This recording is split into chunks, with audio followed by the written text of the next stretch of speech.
നമസ്കാരം. ജോലിയും തിരക്കുകളും ടെൻഷനുകളും എല്ലാം മാറ്റിവെച്ച് ഇന്ന് ഞാൻ ഒന്നും ചെയ്യുന്നില്ല എന്ന് നിങ്ങൾ സ്വയം പ്രഖ്യാപിച്ചിട്ടുണ്ടോ? എങ്കിൽ നിങ്ങൾക്ക് ഇന്ന് ധൈര്യമായി അങ്ങനെ ചെയ്യാം. കാരണം ഇന്ന് ഹാപ്പി നത്തിങ് ഡേ ആണ്.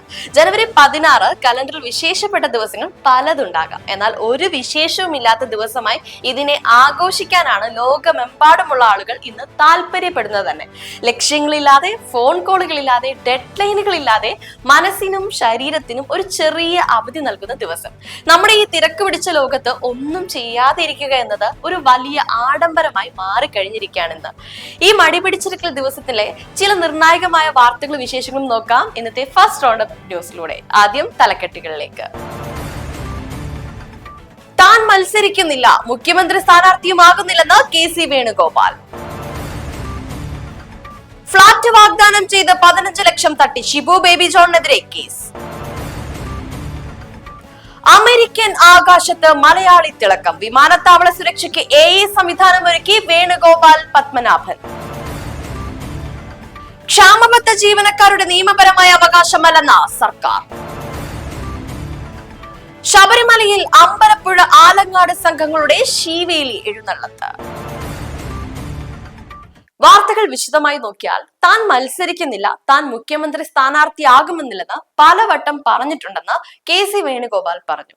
കോൺഗ്രസിൽ മുഖ്യമന്ത്രി സ്ഥാനാർത്ഥിയെ മുൻകൂട്ടി പ്രഖ്യാപിക്കുന്ന രീതിയല്ല ഉള്ളതെന്നും തെരഞ്ഞെടുപ്പിന് ശേഷം MLA-മാരുടെയും ഹൈക്കമാൻഡിന്റെയും അഭിപ്രായം തേടിയാകും തീരുമാനമെന്നും അദ്ദേഹം കൂട്ടിച്ചേർത്തു.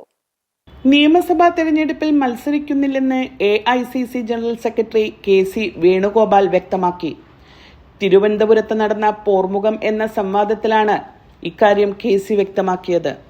മുഖ്യമന്ത്രിയായി ആരെയും ഉയർത്തിക്കാട്ടുന്ന രീതി കോൺഗ്രസിനില്ല. അതിനാൽ പാർട്ടിക്ക് മുഖ്യമന്ത്രി സ്ഥാനാർത്ഥിയുമില്ല. രമേശ് ചെന്നിത്തലയും VD സതീശനടക്കമുള്ള നേതാക്കൾ മുഖ്യമന്ത്രിയാകാൻ ആഗ്രഹിക്കുന്നതിൽ തെറ്റില്ലെന്നും പക്ഷേ മുഖ്യമന്ത്രിയുടെ പേരിൽ കോൺഗ്രസിൽ തർക്കമുണ്ടാകില്ലെന്നും അദ്ദേഹം പറഞ്ഞു.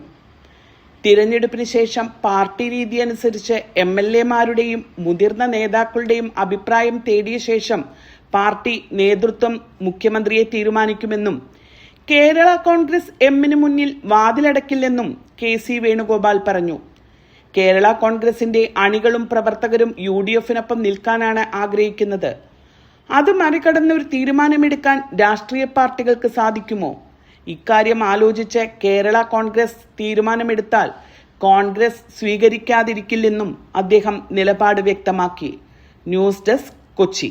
RSP നേതാവും മുൻ മന്ത്രിയുമായ ഷിബു ബേബി ജോണിനെതിരെ ഫ്ളാറ്റ് വാഗ്ദാനം ചെയ്ത് 15 ലക്ഷം രൂപ തട്ടിയെടുത്തു എന്ന പരാതിയിൽ തിരുവനന്തപുരം മെഡിക്കൽ കോളേജ് പോലീസ് കേസെടുത്തു.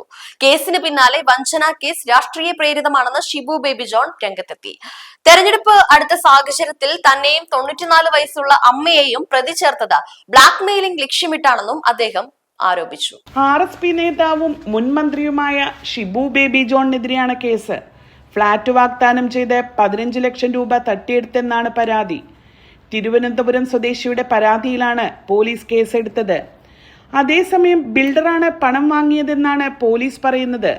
വിശ്വാസവഞ്ചന, സാമ്പത്തിക തട്ടിപ്പ് എന്നീ കുറ്റങ്ങൾ ചുമത്തിയ കേസിൽ ആൻഡ്ര കൺസ്ട്രക്ഷൻ കമ്പനി 1-ാം പ്രതിയായും ഷിബു ബേബി ജോൺ 2-ാം പ്രതിയുമായുമാണ് കേസെടുത്തിരിക്കുന്നത്. 2020-ൽ തിരുവനന്തപുരത്ത് ഷിബു ബേബി ജോണിന്റെ ഉടമസ്ഥതയിലുള്ള ഒരു സ്ഥലത്ത് ഫ്ളാറ്റ് നിർമ്മിച്ചു നൽകാമെന്ന് വാഗ്ദാനം ചെയ്ത് 15 ലക്ഷം രൂപ തട്ടിയെടുത്തെന്നാണ് പരാതി. തിരുവനന്തപുരം കുമാരപുരം സ്വദേശി അലക്സാണ് പരാതിക്കാരൻ. 6 വർഷമായിട്ടും ഫ്ളാറ്റ് നിർമ്മിച്ചു നൽകിയില്ലെന്നും ഷിബു ബേബി ജോൺ ഇടനിലക്കാരനായാണ് പണം കൈമാറിയതെന്നും പരാതിക്കാരൻ ആരോപിക്കുന്നു. അതേസമയം തിരഞ്ഞെടുപ്പ് വന്നപ്പോൾ വന്ന കേസായിട്ടേ താൻ ഇതിനെ കാണുന്നുള്ളൂ എന്നും മാനനഷ്ട കേസ് നൽകുമെന്നും ഷിബു ബേബി ജോൺ പ്രതികരിച്ചു. പരാതിക്കാരനെ താൻ ഇതുവരെ കണ്ടിട്ടില്ലെന്നും 1 രൂപ പോലും കൈപ്പറ്റിയിട്ടില്ലെന്നും അദ്ദേഹം പറഞ്ഞു. തങ്ങളുടെ ഒരു ഭൂമി ജോയിന്റ് വെഞ്ചർ ഡെവലപ്മെന്റിന് വേണ്ടി ഒരു ബിൽഡർക്ക് കൊടുത്തിരുന്നു. അവരുമായുള്ള ഒരു പണമിടപാടിന്റെ വിഷയമാണിത്. യഥാർത്ഥത്തിൽ മാസങ്ങൾക്ക് മുൻപ് പോലീസിൽ പരാതി നൽകാൻ ചെന്നിട്ട് അവർ ഇത് തള്ളിക്കളഞ്ഞിരുന്നുവെന്നും തിരഞ്ഞെടുപ്പായപ്പോൾ കേസുമായി വരുന്നത് ബ്ലാക്ക് മെയിലിംഗ് ഉദ്ദേശിച്ചാണെന്നും ഷിബു ബേബി ജോൺ വ്യക്തമാക്കി. News desk, Kochi. ആഗോള സാങ്കേതിക വിദ്യയുടെ നെറുകയിൽ ഒരു മലയാളി നാമം കൂടി പതിഞ്ഞിരിക്കുകയാണ്. വിമാനത്താവളങ്ങളിലെ ബാഗേജ് കൈകാര്യം ചെയ്യുന്നതിലെ അപാകതകൾ കണ്ടെത്താൻ കൃത്രിമ ബുദ്ധി അഥവാ ആർട്ടിഫിഷ്യൽ ഇന്റലിജൻസ് അടിസ്ഥാനമാക്കി പുതിയ സാങ്കേതിക വിദ്യ വികസിപ്പിച്ച മലയാളി വിഗ് കമാൻഡർ വേണുഗോപാൽ പത്മനാഭന് അമേരിക്കൻ പേറ്റന്റ് ലഭിച്ചിരിക്കുകയാണ്. വിമാനത്താവളങ്ങളിലെ യാത്രക്കാരുടെ ഏറ്റവും വലിയ ആശങ്കയായ ബാഗേജ് സുരക്ഷയ്ക്ക് ഇനി മലയാളി ബുദ്ധി കാവലായിരിക്കും. വിമാനത്താവളങ്ങളിലെ ബാഗേജ് കൺവെയർ ബെൽറ്റുകളിൽ നടക്കുന്ന അസ്വാഭാവികമായ ഇടപെടലുകൾ ഇനി AI ക്യാമറകൾ കൃത്യമായി ഒപ്പിയെടുക്കും.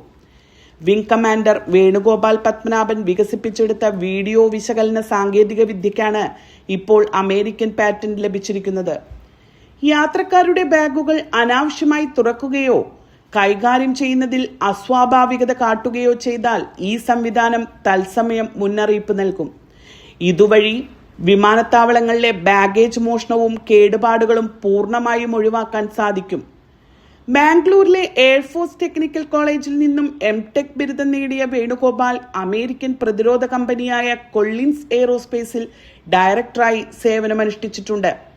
ആഗോളതലത്തിൽ വിമാനത്താവളങ്ങളുടെ പ്രവർത്തനക്ഷമതയും സുരക്ഷയും വർദ്ധിപ്പിക്കാൻ ഈ കണ്ടുപിടുത്തം വലിയ പങ്കുവഹിക്കുമെന്നാണ് വിലയിരുത്തപ്പെടുന്നത്. News desk, Cochin. ശബരിമല സന്നിധാനത്ത് മകരവിളക്കോത്സവത്തിന്റെ 2ാം ദിനത്തിൽ അമ്പലപ്പുഴ ആലങ്ങാട് പേട്ട സംഘങ്ങളുടെ ശീവേലി എഴുന്നള്ളത്ത് നടന്നു.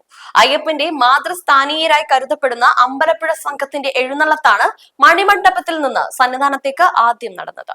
അണുവിട തെറ്റാത്ത ആചാരത്തിൽ അയ്യപ്പ സന്നിധിയിൽ അമ്പലപ്പുഴ ആലങ്ങാട് സംഘങ്ങളുടെ ശീവേലി താലം എഴുന്നള്ളിപ്പുകൾ നടന്നു. വൈകിട്ട് നട തുറന്ന ശേഷം അമ്പലപ്പുഴ സംഘം സമൂഹ പെരിയോൻ N. ഗോപാലകൃഷ്ണപിള്ളയുടെ നേതൃത്വത്തിലൊരുങ്ങി മാളികപ്പുറത്തെത്തി. തിരുവാഭരണ പേടകത്തിലുണ്ടായിരുന്ന കൊടിക്കൂറകൾ, വാദ്യമേളങ്ങൾ, തിടമ്പ് എന്നിവയുടെ അകമ്പടിയോടെയായിരുന്നു എഴുന്നള്ളിപ്പ്. 18ാം പടിക്കലെത്തി പടി കഴുകി വൃത്തിയാക്കി പടിപൂജ നടത്തി. നെയ്യഭിഷേകവും മഹാനിവേദ്യവും നടത്തി. പ്രത്യേകം തയ്യാറാക്കിയ എള്ള് പായസം മഹാനിവേദ്യമായി സമർപ്പിച്ചു. പിന്നീടാണ് ആലങ്ങാട് സംഘത്തിന്റെ ശീവേലി, കർപ്പൂരത്താലം എന്നിവ നടന്നത്. കണ്ണെഴുതി വെള്ളമുണ്ടെടുത്ത് താലമേന്തി സംഘം പെരിയോൻ അമ്പാടത്ത് AK വിജയകുമാറിന്റെ നേതൃത്വത്തിൽ മണിമണ്ഡപത്തിന് മുൻപിലെത്തി. ഗോളക, കൊടി, തിടമ്പ് എന്നിവയുടെ അകമ്പടിയോടെയായിരുന്നു എഴുന്നള്ളിയത്. എഴുന്നള്ളത്തുകൾ തിരികെ മണിമണ്ഡപത്തിലെത്തിയതോടെ അമ്പലപ്പുഴ ആലങ്ങാട് സംഘങ്ങളുടെ ദിവസങ്ങൾ നീണ്ട വ്രതാനുഷ്ഠാനങ്ങൾക്കും സമാപനമായി. News desk, ഗ്ലോബോൺ. ക്ഷാമബത്ത അഥവാ DA എന്നത് സർക്കാർ ജീവനക്കാരുടെ നിയമപരമായ അവകാശമല്ലെന്നും അത് സർക്കാരിന്റെ നയപരമായ തീരുമാനമാണെന്നും കേരള സർക്കാർ ഹൈക്കോടതിയെ അറിയിച്ചു. ക്ഷാമബത്ത ലഭിക്കുന്നത് ജീവനക്കാരുടെ അവകാശമായി കണക്കാക്കാൻ ആവില്ല.